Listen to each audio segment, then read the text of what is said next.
TCI is brought to you by Spendthrift Farm Stallion Cross Traffic, sire of Dreaming Diamonds, an impressive Churchill Maiden Special Weight winner. Watch for more first 2-year-olds this year. Welcome back to TCI, your inside track to the Triple Crown. Alongside Joel Cunningham, I'm John Siegel.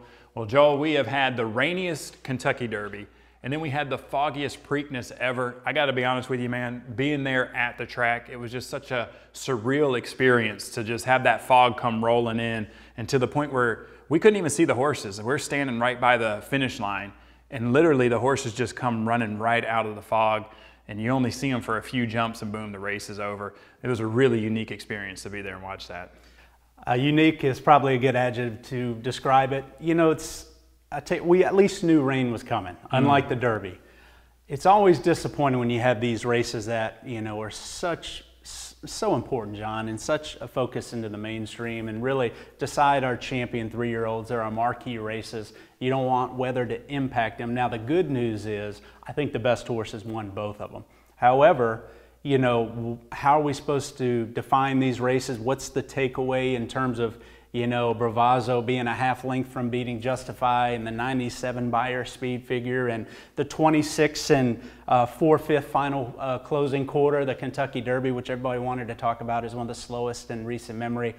There are negative connotations, unfortunately, because of the weather. So I am disappointed from that standpoint, but I'm at least happy that the best horse is winning these races. I'll tell you what, you talk about him being the best horse. One thing about this race when we take away, they made him run every step of this race. Like, Good Magic took it to him early, and then those horses were coming running late. Like, he did not walk through the Preakness. It was not one of those races where it was like he got out there, got an early lead, and he just walked on the lead. They actually really made him work for this. So it was interesting to listen to Bob after the race. He said, hey, this horse just seems to keep getting fitter and stronger. So I do think that the best horse won this race. It'll be interesting to see what happens going into the next leg for sure. We said that was the key of the Derby. When would somebody, you know, push the issue with Justify and really make him engage for maybe longer than he would like to? Take him out of his comfort zone. A horse that doesn't have a lot of seasoning, had everything sort of line up for him, his tactical speed, you know, over some of the short fields he's facing earlier in his career where he was just dominating them and pouring it on in the far turn, and there were easy races for him. Even the Santa Anita Derby, when Bolt d'Oro decided to take off of him, the way the track is playing, never could really make a run. The Derby, he obviously had to go fast for that opening half mile. We talked about that. Yeah. But he sort of got the trip he needed to get in there, John. Really didn't face a ton of pressure. Was able to win. Well, finally, the key to this race was, you know, when would Good Magic turn up the pressure on him? And he engages him early in here, John. And we saw the impact of that and the fact that, you know, he's life and death down the stretch. And I do think some of that's weather aided, again, with the way the racetrack was playing. It took on so much water, John. But you know, obviously that impacted his finish. The fact that Good Magic took him out of his comfort zone early enough, put him into a long, sustained drive, and it really gave some other horses a puncher's chance here in the final 1/8 of a mile. You know, it was interesting. We talked a lot about the post-parade, and we always want to tell our viewers kind of what we're seeing and how we're experiencing these horses.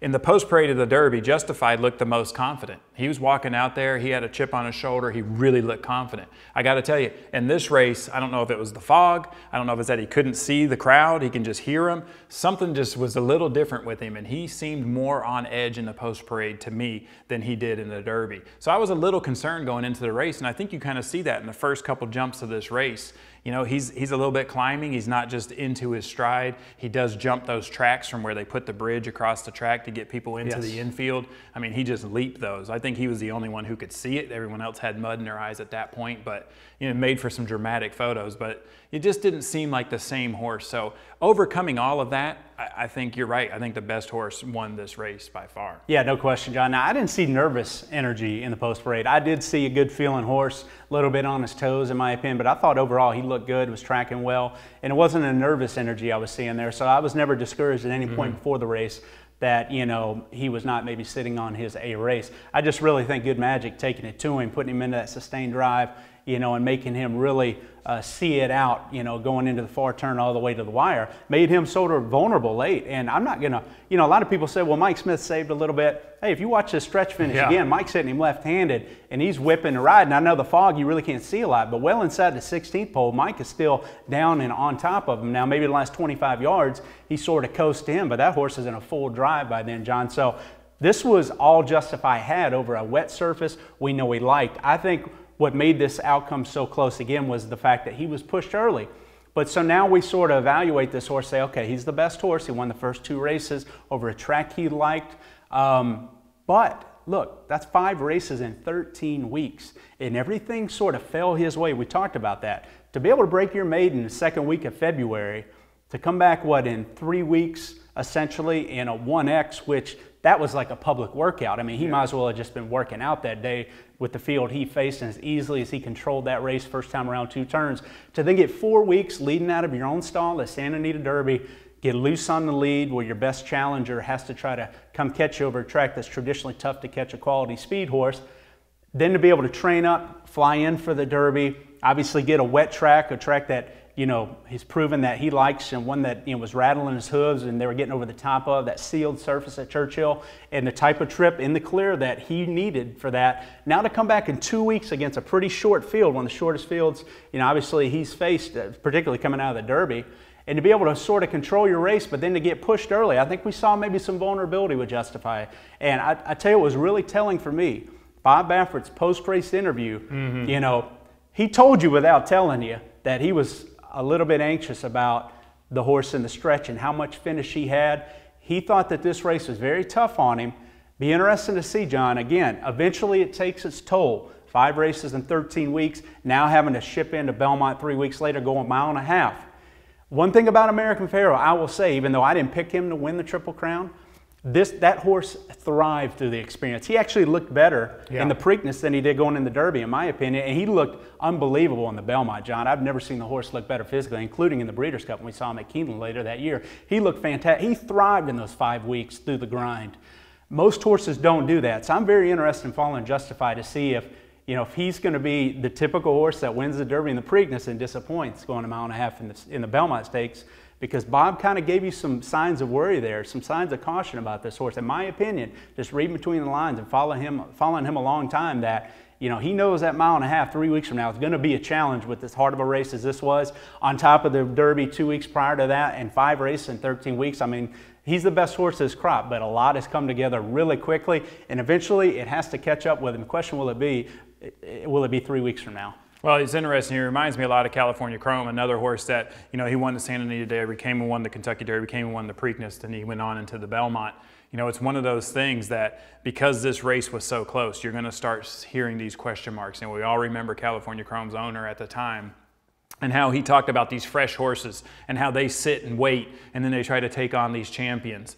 When we're going to have some horses that, you know, decided to skip the Preakness. They said, listen, the Preakness is not for us. Absolutely. We think that you know, we're going to let our horse rest, and this is why they call it the test of champions. No Let's doubt. talk a little bit about some of the horses that we feel are going to take Justify on and try to ruin his chances for the Triple Crown. And not that it's a mean thing, it's just this is what we do in horse racing. We're going to test this horse, and we're going to make sure that he is the best and that he deserves to be up in among the elite in history. Tell me, who do you think is going to take him on in the Belmont? Yeah, unlike the Preakness, after that performance in the Preakness, you know, the 97 buyer and 5 horses at the wire within 2 lengths of each other, and Justify maybe showing a chink in the armor with good magic, putting it to him, putting the screws to him, making him sustain that drive. I think there's some sense of vulnerability now with Justify, and I think you're going to see a 10, 12, potentially full gate field size for the Belmont Stakes, John. And like you said, you always have those fresh shooters lining up. And it's really the local fresh shooters that I think you have to maybe fear the most, because they've been able to sort of process the Derby. You know, Vino Rosa, we talked about how bad of a trip he got in the Kentucky Derby, John. Now he goes back to Belmont, his home course. Todd Pletcher's has had tons of success with this move with horses like, you know, the Curlin colt Palace Malice, you know, had this sort of move, very similar. Well, here's another son of Curlin that's trying to do the same exact thing. Tough trip in the Derby, not a big deal. Bring him to Belmont, give him the time off. We know he has a lot of quality, the Wood Memorial winner. he's going to be a very interesting horse in here, John, with that sort of pattern. Audible, another Todd Pletcher horse. Good run to be third in the Derby, almost second in that race. Now to be able to sort of let Justify go and have to go through the grind of the Triple Crown, to take back, just go to New York, relax, get ready for the race. I mean, here's a horse, you know, can he close the gap in terms of lengths he's going to need to beat Justify? So you're going to sort of see that, John. And look, there's Free Drop Billy's another horse. He's a Group 1 winner going a mile and a half. Hawkbill. Now, that's on the turf, but still, Union Rags won the Belmont Stakes, his sire. Free Drop Billy's a horse that a lot of people will say, well, he's shown some Grade 1 quality. Maybe he's a cut below this year, but he's bred for a mile and a half. He's an interesting horse in here. Hofberg, I mean, a horse that didn't have the seasoning for the Derby, but we think he's a top quality Grade 1 type colt. I think he's going to be a really good colt this summer around the Travers time. He would be one of my early picks to maybe be a horse to beat in the Travers, John. Now he gets to come back, train up to the Belmont Stakes. He has that season in his back pocket from the Kentucky Derby, and that's his home track. You know, again, that Juddmonte female family, Tappet, sired all these Belmont winners in recent memory. He's a very interesting horse, and I think he's going to wind up being your wise guy horse in here. But I could go on. I mean, My Boy Jack, closer, Blended Citizen, won the Peter Pan Stakes, the local prep there at Belmont.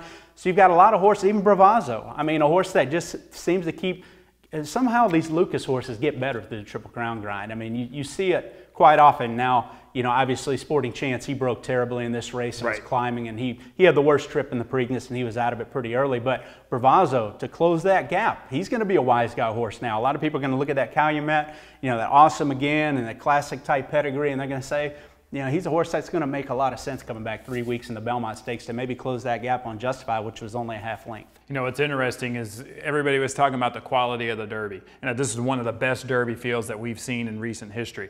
Well, the problem with that is that these horses take a break. You got some serious firepower that are going into the Belmont. These are good horses who didn't have great trips in the Derby, who have a little chip on their shoulder now, and they got a lot to prove. So, and vulnerability is the key. Vulnerability breeds the big field size. And anytime you get a big field size, 10 or more horses, and Justifies the target, I'm just telling you, I think it's going to be a very tough test for Justify. And I'm so anxious to get into our show next week. You know, every time this year, we dig into the pedigree. So we always feel like, it's my opinion, and I believe that stats back it up, the Belmont is a pedigree race.